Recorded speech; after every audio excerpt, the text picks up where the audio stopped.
Praise the Lord. യേശുക്രിസ്തു പാപികളെ രക്ഷിക്കുന്നു. യേശുക്രിസ്തു രോഗികളെ സൗഖ്യമാക്കുന്നു. യേശുക്രിസ്തു പരിശുദ്ധാത്മാവിനെ നൽകുന്നു. അവൻ രാജാവായി വീണ്ടും വരുന്നു. അവനെ എതിരേൽക്കുവാൻ ഒരുങ്ങിക്കൊള്ളുക. പാപികളെ തേടി വന്ന യേശു രക്ഷകൻ, പാപമില്ല ശുദ്ധർക്കായി ദാ വരുന്നേ.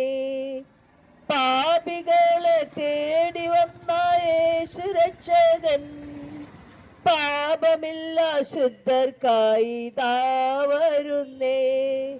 വരവിന്ദിനാമതി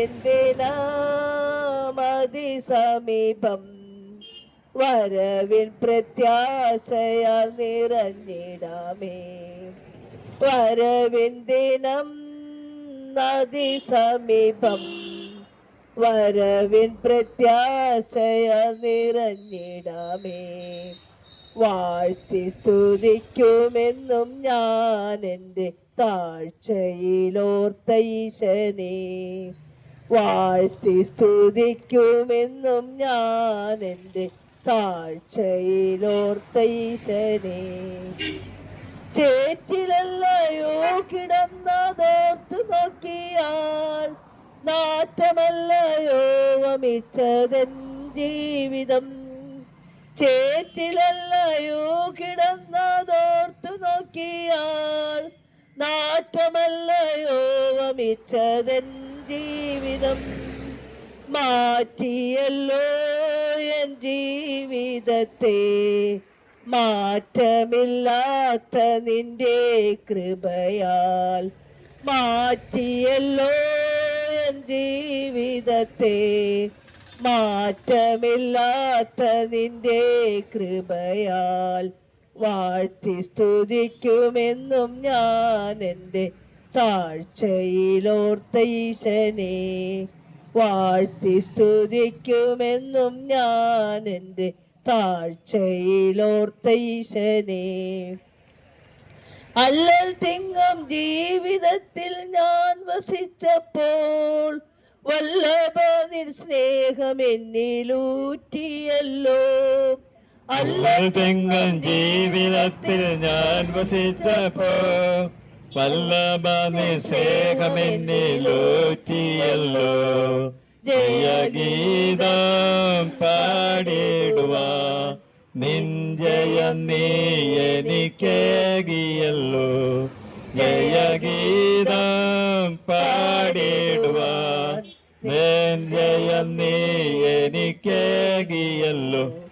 വാഴ്ത്തി സ്തുതിക്കുമെന്ന് ഞാൻ എൻ്റെ താഴ്ചയിലോർത്ത ഈശനെ. വാഴ്ത്തി സ്തുതിക്കുമെന്ന് ഞാൻ എൻ്റെ താഴ്ചയിലോർത്ത ഈശനെ. ഭൂമിയിൽ നിങ്ങൾക്ക് കഷ്ടങ്ങളുണ്ട്, എന്തായാലും ധൈര്യപ്പെടുവിൻ, ഞാൻ ലോകത്തെ ജയിച്ചിരിക്കുന്നു എന്ന് അരുളി ചെയ്ത കർത്താവായ യേശുവിന്റെ തിരുവചനങ്ങളെ കുറിച്ച് നിങ്ങൾ ബോധവാന്മാരായിരിക്കണമെന്ന് പ്രിയ നാട്ടുകാരോട് ഞങ്ങൾ ആഹ്വാനം ചെയ്യുകയാണ്. അതെ, ഈ ലോകത്തിന്റെ രക്ഷകനായി പാപത്തിൽ നിന്നും ശാപത്തിൽ നിന്നും രോഗത്തിൽ നിന്നും നമ്മളെ മോചിപ്പിച്ച്, പാപം ചെയ്ത മനുഷ്യനെ പാപാന്ധകാരത്തിൽ നിന്ന് മോചിപ്പിക്കുന്നതിനു വേണ്ടി സ്വർഗവും ഭൂമിയും സമുദ്രവും അതിലുള്ള സകലവും സൃഷ്ടിച്ച ദൈവം മാനവരാശിയുടെ പാപപരിഹാരകനായി ഈ ലോകത്തിലേക്ക് അവതരിച്ചു.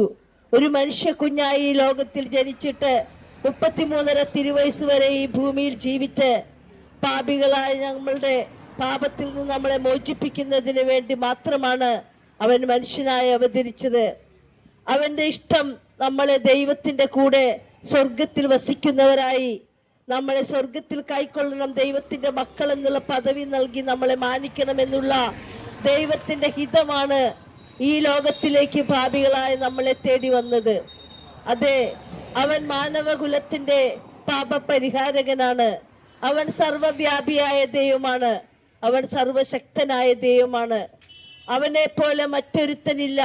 ഈ ലോകത്തിൽ ആകാശത്തിന് കീഴെ ഭൂമിയുടെ മുകളിൽ രക്ഷിക്കപ്പെടുവാൻ മറ്റൊരു നാമവുമില്ല. ജീവനുള്ള ദൈവത്തെ അന്വേഷിച്ച് കണ്ടെത്തുന്നതിന് പകരം ഇന്ന് ജീവനുള്ള ദൈവത്തെ ആർക്കും വേണ്ട. ജീവനില്ലാത്തതിന് പുറകെ പോകുന്ന ഈ കാലഘട്ടത്തിൽ വിളിച്ചാൽ വിളി കേൾക്കുന്ന, നമ്മുടെ ഉൾപ്പളകങ്ങളെ അറിയുന്ന, നമ്മളെ മുഴുവനായി സൃഷ്ടിച്ച ആ രക്ഷകനിലൂടെ അല്ലാതെ മറ്റൊരുത്തനിലും രക്ഷയില്ല. രക്ഷിക്കപ്പെടുവാൻ ആകാശത്തിന് കീഴെ നൽകപ്പെട്ട വേറൊരു നാമവുമില്ല. പെറ്റമ്മ നിന്നെ മറന്നാലും ഞാൻ നിന്നെ മറക്കയില്ല എന്ന് അരുളി ചെയ്ത രക്ഷകനായ യേശു ക്രിസ്തു, അതെ, ആ രക്ഷകനിൽ നിങ്ങൾ വിശ്വസിച്ചാൽ നിങ്ങൾ ദൈവത്തിന്റെ മഹത്വം ദർശിക്കുമെന്ന് വിശുദ്ധ തിരുവചനത്തിൽ രേഖപ്പെടുത്തിയിരിക്കുന്നു. നമ്മൾ ആകാശത്തിലെയും ഭൂമിയെ സൃഷ്ടിച്ച ദൈവത്തിങ്കിലേക്ക് നോക്കുമെങ്കിൽ അവൻ നമ്മളെ രക്ഷിക്കുവാനും മധ്യായവനാണ്. കാരണം അവനല്ലാതെ മറ്റൊരു ദൈവമില്ല. ഈ ഭൂമിയിൽ വിളിച്ചാൽ വിളി കേൾക്കുന്ന മനുഷ്യൻ എവിടെയിരുന്ന് വിളിച്ചാലും, അമേരിക്കയിലിരുന്ന് വിളിച്ചാലും, ലോകത്തിന്റെ ഏത് മുക്കിലിരുന്ന് വിളിച്ചാലും, മൂലയിലിരുന്ന് വിളിച്ചാലും നമ്മളെ മുഴുവനായി കാണുന്ന, നമ്മളെ മുഴുവനായി അറിയുന്ന നമ്മുടെ സൃഷ്ടാവായ ദൈവം ഏക ഒരുത്തൻ മാത്രമേ ഉള്ളൂ. അവനാണ് പാപപരിഹാരകനായി പാപികളെ തേടി വന്ന രക്ഷകൻ. അതെ, എന്നാൽ ദൈവത്തിന്റെ പദ്ധതി എന്താണ്? ദൈവം എന്തിനു വേണ്ടിയിട്ടാണ് ഈ ലോകത്തിലേക്ക് മാനവകുലത്തിന്റെ രക്ഷകനായി വന്നത്? അവന്റെ പദ്ധതി മറ്റൊന്നുമല്ല.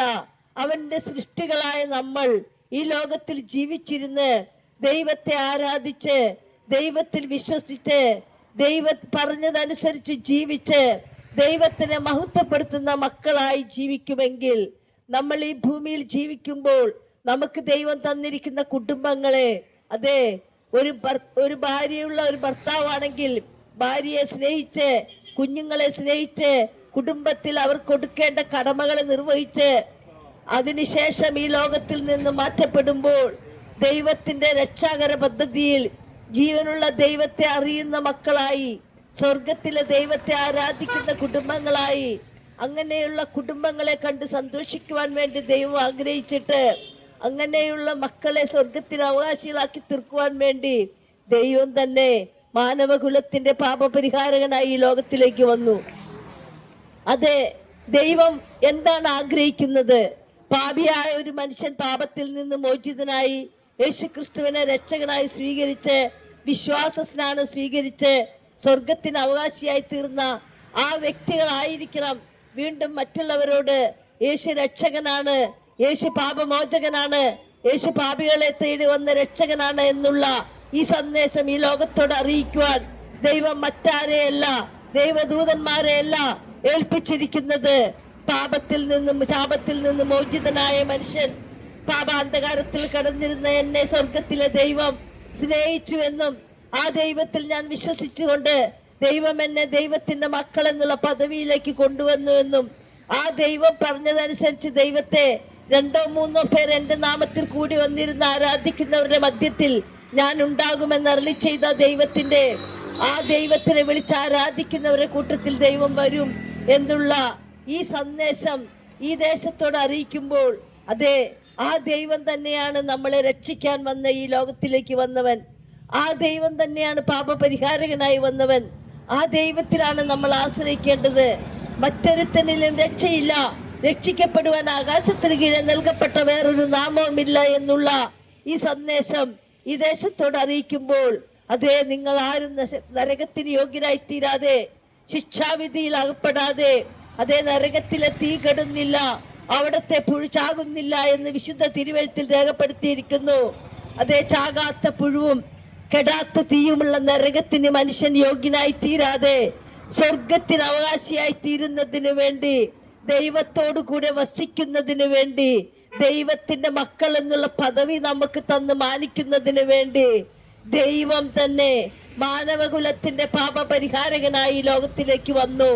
അതെ, ഞാൻ തന്നെ വഴിയും സത്യവും ജീവനുമാകുന്നു, എന്നിലൂടെ അല്ലാതെ ആരും സ്വർഗത്തിലെത്തുകയില്ല എന്ന് വിശുദ്ധ തിരുവെഴുത്തിൽ രേഖപ്പെടുത്തിയിരിക്കുന്നതിന് പ്രകാരം നമ്മളെ സൃഷ്ടിച്ച ദൈവം, നമ്മളെ രക്ഷിക്കാൻ കഴിവുള്ള ദൈവം, നമ്മളെ ന്യായം വിധിക്കുന്ന ദൈവം. ഒരു മനുഷ്യൻ ഇങ്ങനെ ചിന്തിച്ചേക്കാം, എങ്ങനെയെങ്കിലും ഈ ലോകത്തിൽ ജനിച്ചു, ഇനി എങ്ങനെയെങ്കിലും ഈ ലോകത്തിൽ നിന്ന് മാറ്റപ്പെടും, അതിനുശേഷമുള്ള കാര്യമൊക്കെ ആർക്കറിയാം, ഞങ്ങൾക്ക് അതൊന്നും അറിയേണ്ട ആവശ്യമില്ല എന്ന് ചിന്തിക്കുന്ന മൂഢനായ മനുഷ്യരെ, നിങ്ങൾക്ക് തെറ്റിപ്പോയി. നിങ്ങൾ തെറ്റിദ്ധാരണയിൽ അകപ്പെടരുത്. സാത്താന്റെ കൂട്ടുകെട്ടിൽപ്പെട്ടു പോകരുത്. സ്വർഗത്തിലെ ദൈവം, നമ്മളെ സ്നേഹിക്കുന്ന ദൈവം, നമ്മളെ ഭൂമിയിൽ സൃഷ്ടിച്ച ദൈവം, നമ്മുടെ രക്ഷകനായി തീർന്ന ദൈവം, പാപമോചകനായി വന്ന ദൈവം, സർവവ്യാപിയായ ദൈവം, സർവശക്തനായ ദൈവം, സകലത്തിനും മീതെ ഉന്നതനായിരിക്കുന്ന ദൈവം.